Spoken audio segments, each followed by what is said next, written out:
5 కిలోమీటర్లు పోవడానికే 2.5 గంటలు పట్టింది.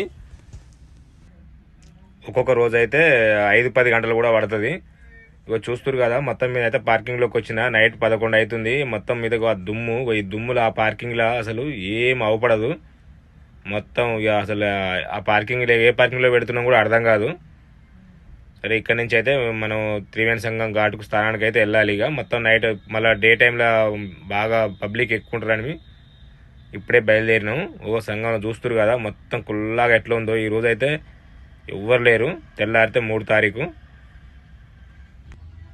భక్తులు చాలామంది తక్కువ ఉండటం వల్ల మనకు ఒక 6 గంటలలో కంప్లీట్ అయిపోయింది స్థానాలు గిట్లా మొత్తం. మళ్ళీ ఇక రిటర్న్ బండి కాడికి అయితే 4 గంటలకే వచ్చేసినాం తెల్లార ముందుకే.